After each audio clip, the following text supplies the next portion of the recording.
Hello mga kasabong, ninyo ito ni sa El Nino Conditioning System. Ang observant na magmamanok. Shoutout sa lahat ng El Nino Conditioning System members. More winning sa atin. Patuloy nyo lang ang pag-communicate sa akin. Update nyo lang ako sa galaw ng manok nyo para makita ko kung nasa ayos pa rin ang palo nila. Ang dami ko nang napachampion, ang dami ko nang napapanalo. Magbasa kayo ng comment. Merong 11 wins, 1 loss. Merong tabla pa lang talo niya. Dalawang tabla pa lang talo niya. Lahat panalo, wala pa siyang talo. Tabla pa lang ang pinakatalo niya, dalawang tabla. Meron dyan, magbasa kayo ng comment dyan. Meron dyan apat na sunod na panalo. Meron dyan sa isang araw, 3 panalo. Ganun po yun. Ganun po daming panalo ng El Nino Conditioning System. Magbasa kayo sa comment. Magbasa kayo sa mga update ng mga members ko kung gaano sila nagpapasalamat sa turo ko sa kanila at gaano sila nasisiyahan sa turo ko dahil malaki ang hingi ko. Meron nang nagbigay ng ganyan. Madalas nagbabalato pa ng ganyan. Nagbigay na ng ganyan ha. Nagbigay na ng ganyan pero namamalato pa ng ganyan. Ganyan po ka-epektibo ang turo natin. Mga seaman, mga OFW, mga backyards. Kahit nga mga backyards kahit kumpleto na lang bigay sa akin ng membership na ganun, patuloy pa rin sila nagbibigay. Kasi ganun ang cycle ng buhay. Ganun ang cycle ng buhay. Magbigay ka para may babalik sa'yo. Ganon din. Lahat ng bagay sa mundo cycle. Kaya sundin nyo lang yun. Kahit tao, galing sa pagkabata, teenager, adulthood, hanggang pagtanda, hanggang sa sumakabilang buhay. Ganon po yun ang cycle. O ganon, naghihirap tayo, umaangat sa buhay, nagbibigay. Tapos sa sunod, tayo naman ang bibigyan. Ganon po yun, cycle po yun. Lahat ng bagay sa mundo cycle. Kaya, pati pagmamanok, gawin nating cycle. Kahit mismo sa ating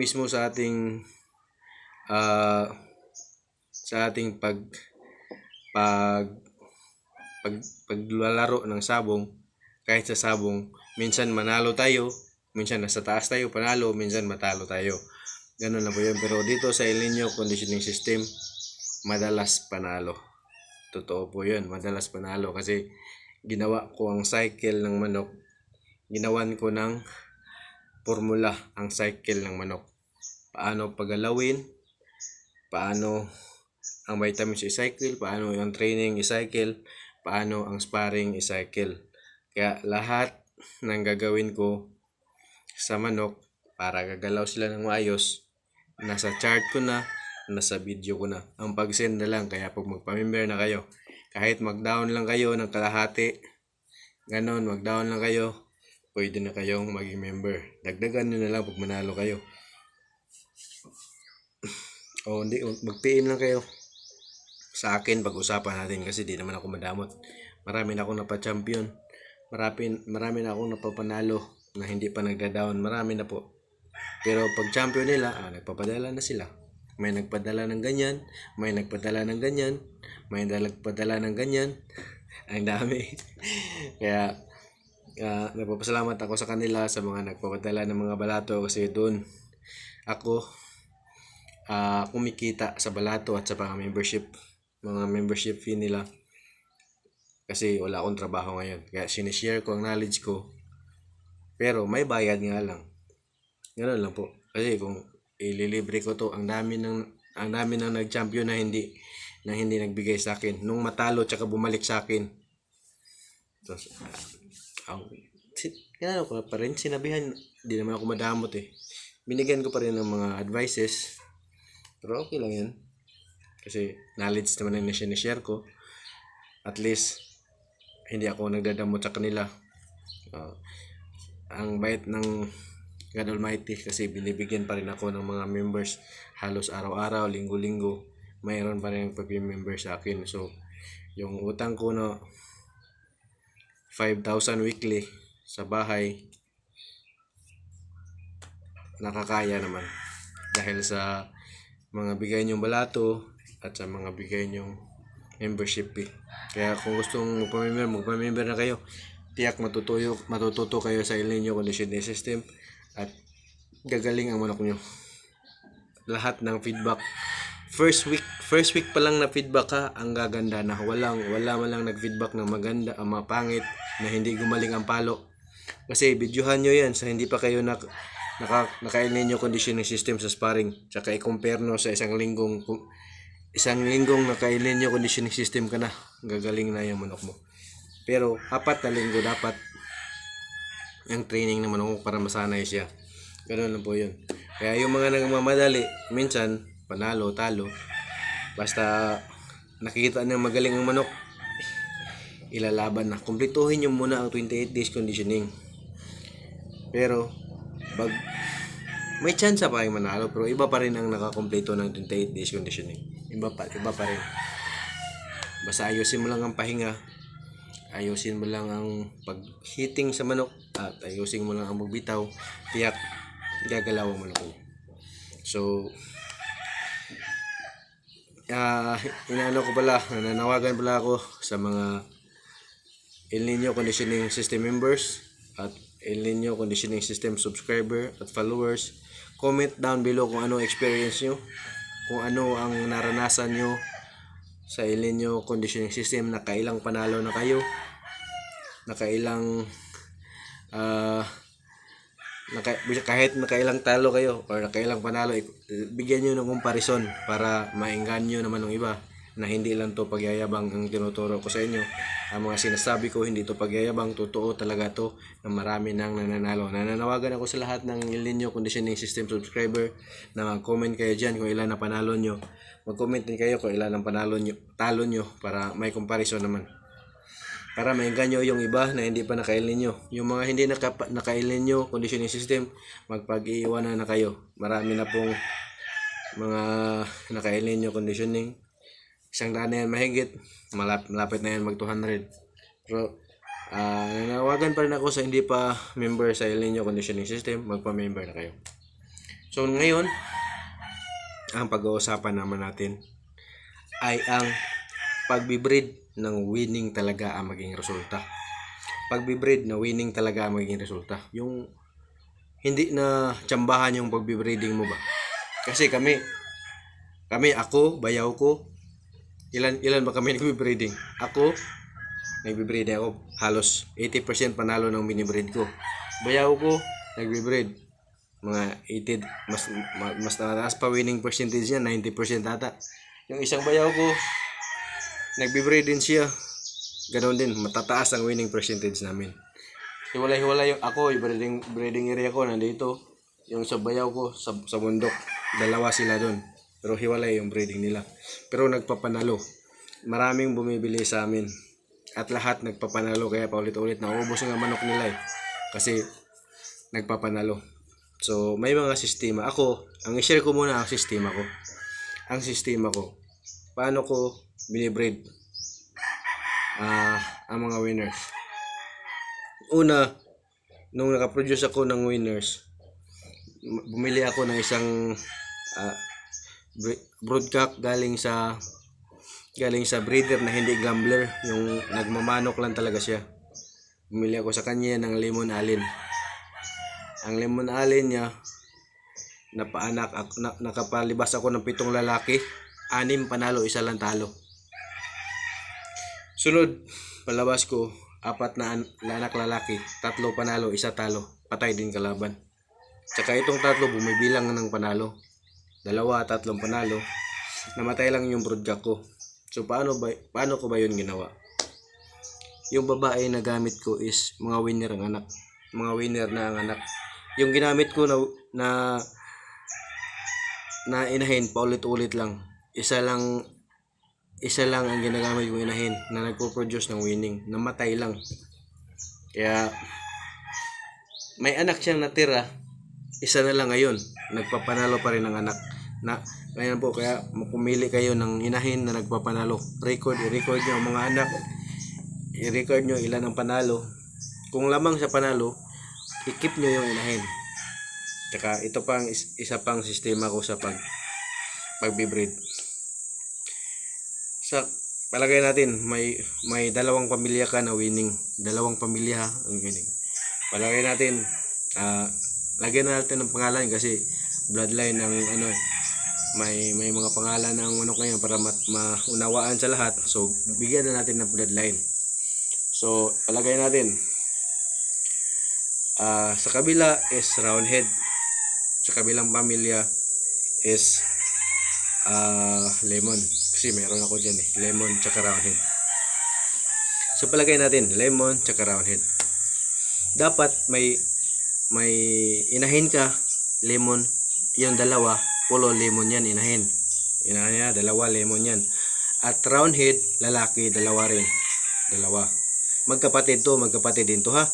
Magkapatid ang lemon na babae, magkapatid ang lemon na roundhead na lalaki. So lemon na babae, roundhead na lalaki, magkapatid na babae, magkapatid na lalaki. Pagparisin nyo yan, tigi isa-isa.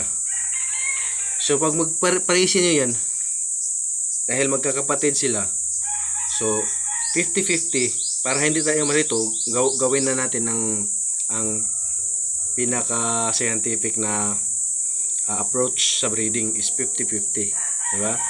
50% lemon and 50% roundhead, pinag-isa.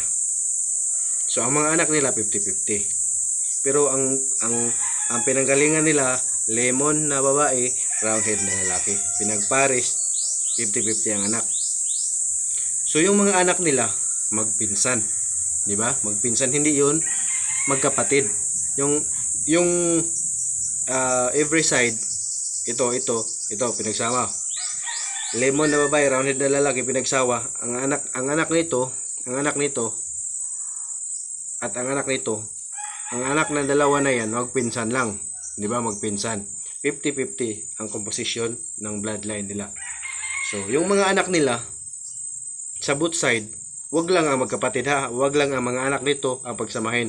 Ang anak nito ipare sa anak nito. Yun pa rin ang composition, yun 50-50 pa rin ang maging resulta, kasi galing sila sa 50-50. Kaya kung pagpares nila, magkapatid ang nanay nila, magkapatid ang tatay nila, kaya ganoon pa rin ang resulta. Kahit ilang generation mo ba yun pagpaparisin, wag mo lang ibalik sa nanay, wag mo lang ibalik sa tatay. Yung mga anak nito ipare sa anak nito, 50-50 pa rin ang magiging resulta. So kahit basta lang maganda lang ang record keeping mo, wag mo lang ibalik sa nanay at tatay yung kahit first generation at second generation ang pagparisin nyo, 50-50 pa rin ang resulta.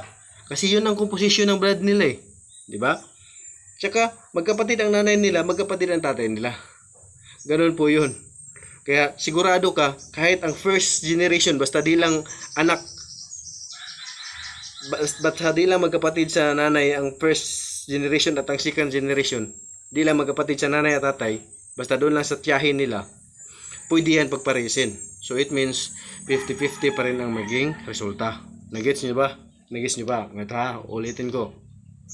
Lemon, magkapatid, babae ito, magkapatid ha. Roundhead, lalaki, puro magkapatid. Pinagpares mo sila.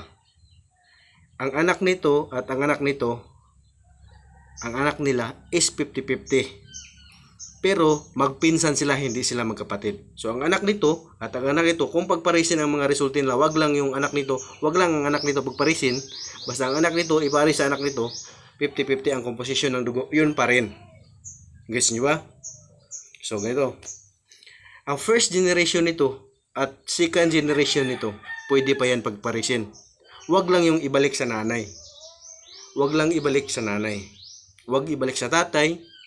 Pagparisin ang first. Basta ang anak nito at anak nito ang pagparisin. Wag lang ang anak nito pag ang anak nila ang pag-aasawahin. Kasi brother sister yun. Kahit first generation, second generation na brother sister pa rin ang resulta nun. Dapat kahit first generation at dito second generation pagparisin, pinsan yun, magpinsan yun, hindi yun brother sister.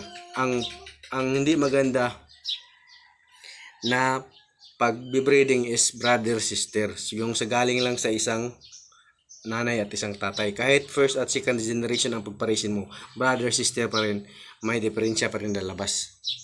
Nagets nyo ba? So, ang magpinsan, lalo na sa kahit magkapatid ang lemon na babae at ang roundhead na lalaki, pag magparisin yan, ang anak nila magpinsan. Ang magpinsan nilang anak dito at dito, magparisin, yun, pwede na naman i-breed ang mga anak nila sa either side, basta hindi lang ibalik sa nanay, hindi ibalik sa tatay, at hindi magkakapatid ang pagparisin. Ganun po ang maayos na breeding. Kahit ilang generation na yan. Basta hindi mo lang ibalik. Basta hindi mo lang ibalik sa nanay at sa tatay, at hindi mo lang pag-asawahin ang galing sa isang pamilya. Dapat ang isang pamilya doon mo ipare sa kabilang pamilya. Ganun po ang pagbe-breed, ha. Dapat mag-keep ka ng dalawang magkapatid na babae kahit sa ganitong pamilya, dalawang magkapatid na lalaki sa ganitong pamilya, pagparisin mo, at yung mga anak nila ang pagpalit-palitin mo. Ganun po ang magandang breeding. Doon lang sa dalawang pamilya hindi ka na maliligaw kasi 50-50 palagi ang resulta sa anak nila. 50-50 pa rin. Kahit ilang ilang generation na lang, basta ilang generation na yan, basta wag lang ibalik sa nanay, wag lang ibalik sa tatay, basta sa first generation pare sa second generation pwede yan, basta sa kabila na pamilya, wag sa parehong pamilya. Nagets nyo na ba? So ang resulta is 50-50 kahit ilang generation pa yan, basta ang breeding mo itong breed na to, ang resulta sa kabila mo ipares. Ang breed nito, ang resulta sa kabila mo naman ipares. Ganon po ang breeding. Hindi po kayo malilito. Kasi dalawang pamilya lang eh. Ito, lemon na babae, dalawa. Ito, roundhead na lalaki, dalawa. Pinagpares, ang magkapatid to, ito, magkapatid na lemon na babae, magkapatid na roundhead na babae, na lalaki. Pinares mo sila. Ang anak nito, iasawa sa anak nito. Magpinsan ang resulta. Magpinsan palagi, hindi magkapatid. Magpinsan palagi, magpinsan. Kaya ang pangit lang kung magkapatid ang pag-asawahin mo. Kaya para di ka rin malito, para sa kabilang pamilya, ang marking mo is sa ilong. Ang sa kabilang pamilya, ang marking niya sa paa. So, dalawang pamilya lang yun eh. So, at least dalawang marking ka lang. Dalawa sa ilong at dalawa sa paa. So it means na ang pagparisin mo ang may marking sa ilong at ang may marking sa paa. Pagparisin mo sila, magpinsan lang yan, hindi yan magkapatid. Kasi ang marking sa ilong, kung iparis mo sa may marking din sa ilong, yan ang magkapatid. Pero kung ang may marking sa paa, iparis mo sa may marking sa paa, yun ang magkapatid. Ganun po, dapat may marking kayo at may record keeping kayo. Ganun po. Kung maayos ang score sa first generation, second generation, third generation, pwede ka na mag-pure pabalik sa nanay. Pero yung pagpa-pure mo na yon, ang purpose nun, ma-refresh ang dugo sa part sa nanay at ang dugo sa part sa tatay, ma-refresh lang. Kung ma-refresh mo na yon, kumuha ka naman sa pamilya dito dalawa at sa pamilya dito, yun na uli ang pagpaparisin mo, start po. Basta maganda lang ang record, maganda lang ang score, ipagpatuloy mong ganun. Ha? Kasi dyan sa proper breeding magsisimula ang lahat. Maganda nga ang bloodline mo, pangit mo man pagka upbringing, pangit mo naman pagpalaki, masakitin, talo ka pa rin. Kasi ang brother sister meeting, masakitin yun. Kaya nga mahal yan eh. Pero pag magpinsan lang, healthy yun, hybrid ang lalabas nun. Ganun po ang masishare ko sa inyo about sa breeding, paano mag-breed ng winning line na hindi ka malilito. Dalawang lemon na babae, dalawang roundhead na lalaki. For example lang to, pwede yung sweater, pwede kilso, kahit ano, hats, brown red, kahit ano, kilso or lemon, basta magkapatid na babae, magkapatid na lalaki pagparisin. Ganun po yun, ha. Ang mga anak nila Sa either side, ang pagparisin, magpinsan lang yun. Pero ang komposisyon ng dugo parehas pa rin. Ha? Ganun po. Ganun po ang another way ng pagbe-breed na hindi ka malilito. Lalo na kung dalawang bloodline ka lang, hindi ka malilito sa ganyang breeding. Itong breeding fins na to para to sa mga may nose, may nose na marking. Ito para sa may sa paa na marking. So ang mga anak nila, mga nose marking at feet marking, pagsamahin, magpinsan lang yun. Not unless puro ka naka-marking ng nose, tas ang may marking na nose din ang ipapares mo, yun ang brother sister meeting na yun. So masakitin ang resulta nun. Ang hirap palakihin ang mga ganyan. Kaya mahal ang mga inbred na manok closely inbred, mahal yan kasi ang proseso niyan magastos. Kaya yung tinuturo ko sa inyo na 2 lemon na babae at 2 roundhead na lalaki, pagparisin, at ang anak nila pag i-interchange, pagpalitin sa breeding, yun, 50-50 ang resulta. Kahit ilang generation pa yun pagpalit-palitin, basta may maayos ka na marking, may maayos ka record keeping, na maayos ang resulta sa kanilang mga laban, at mga anak ma-healthy palagi, tiyak hindi ka maliligaw dyan. Kaya yan lang muna ang masishare ko. Proper breeding ng isang manok na nagpapanalo, na mapatanatili mo magpapanalo palagi. Kaya sa lahat ng nagsisimula pa lang, mag-breed lang kayo ng konti. Kita nyo ba manok ko?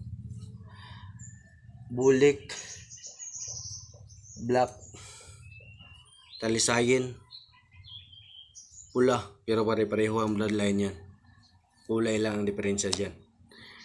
Kulay lang ang diferensya dyan. Di naman sweater pula lang talaga. May sweater na puti, suhet nga, may sweater na gray. Ganun po 'yun kasi ang yang mga bloodline na yan, gawa na lang yan kung sinong breeder. Kaya tama nga sinasabi ng isang doktor dyan na darating ang panahon na maglalaban tayo na sarili nating gawang bloodline. Tulad ko, may El Niño Dome na ako, may Supremo Black na ako, may Radio Gray na ako, nagawa ko. At experimental yan pero nagpapanalo. Dati nga may Golden Tomboy nga ako yung gusto ko rin gumawa ng sarili kong bloodline. Gumawa ako ng Golden Tomboy, pinangalanan ko. 4 na magkakapatid, 3 panalo, 1 lang talo. Ganun. Ano pa bang mga Black Cotton? May Black Cotton ako dati. Mga winners din yun. Ano ba yung mga bloodline ko dati? Yun ang mga bloodline kong gawa ko pero nagpapanalo. Kaya wala lang akong financial capability para mag-breed. Magkaroon ng breeding fins, magkaroon ng ang 3x3 lang ako mag-breed sa 3x3, dumul-dumul lang. Pero at least ginawa ko pa rin sa ayon sa aking mga formula, sa aking pamamaraan. Kaya manok ko nagpapanalo. 80% winning ng mga manok ko. So as a backyard, mataas na yon, mataas na yung winning percentage. Yung bayaw ko nga 90%, halos minsan lang yan matatalo. Bihira yan matatalo lang yan pag ganito sa kanya, ganito ang kalaban, kasi halos wala nang lumalaban sa bayaw ko. Pero iba yung sistema niya sa pagkukondisyon, iba rin akin. Kasi yung sistema niya, yung sistema na sa kanya yon. Iba wala siyang sistema sa pagbibigay ng vitamins. Basta makakain lang ng mabubuso lang ang manok niya, lalaki lang ang katawan. Yan na ang niya, ang paraan niya. Wala ako makitang manok na maliit sa kanya, malalaki ang manok niya. Kaya yun naman ang style niya. Ako iba naman. Pero sa kanya, mas mataas siya ng winning sa akin. Saludo ako sa kanya. Kasi na realize ko rin na mas malaki ang katawan ng manok, mas malakas ang manok. Maayos ka pa mag-breed, maganda pa winning line mo. Kaya napapanatili mo ang pagiging winners ng mga manok mo. Kaya yung sa kanya, mataas yung winning line niya. Ako, 80%, mataas na rin yan. As a backyard lang. So, ganyan lang po ang matuturo ko sa inyo. Dalawang magkapatid na babae, magkapatid, at dalawang sa kabilang bloodline, magkapatid na lalaki, pagparisin nyo. Doon kayo magsimula. Pagpalit-palitin nyo lang mga anak nila. Wag nyo lang ang anak nitong breed na to, wag nyo lang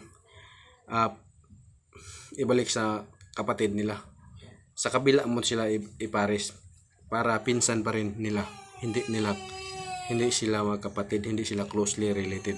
So, magpinsan lang. Kaya maayos yun. Kahit ilang generation pa yun, basta di lang magkapatid. Lalo na pag hindi magkaparehas na marking ang pagparesin mo, tiyak, lalamang ka sa panalo.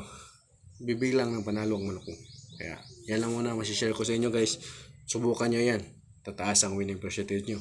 Sa lahat nga pala ng matang-ayos ng score sa El Nino conditioning system, i-comment nyo ang mga score nyo dyan, ang panalo at ang talo. Tsaka wala pa nagreklamo sa akin. Naghihintay nga ako na may magreklamo sa akin ba't sila natatalo. Merong magpasa sa akin ng talo pero bilib sila sa palo ng manok nila. May magpasa sa akin ng talo pero patay ang kalaban. So hindi yun, ang kulang nun, swerte na lang. Magaling pa rin ang kilos ng manok nila. Pero ipakita nyo sa akin ang galaw ng manok nyo sa mga members ko na hindi maayos ang score. Ipakita nyo, i-advisean ko kayo. Kasi alam ko naman yun kung ano ang sakto sa adrenaline rush, kung ano ang kulang ng adrenaline rush. Kaya sa lahat ng member ko, keep in touch with me. Pagkitayan nyo ako sa palo ng manok nyo kung pangit ang score nyo. Pero so far, wala pa talaga nagre-reklamo. Kahit ang lalaki ng midmayad, meron nga halos linggo-linggo nagbibigay ng palato. Meron talaga. Kaya sa lahat, para tuloy-tuloy ang swerte, magbigay lang kayo ng balato. Tuloy-tuloy talaga swerte nyo pag magbibigay kayo ng balato. Kaya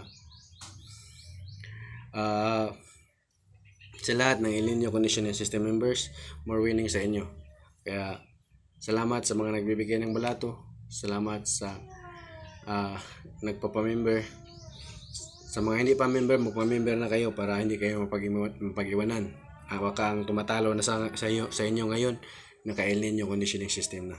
Kasi halos lahat ng nagpa-member sa akin, mataas ang winning percentage. Yan ang ma-assure ko sa inyo. Salamat po.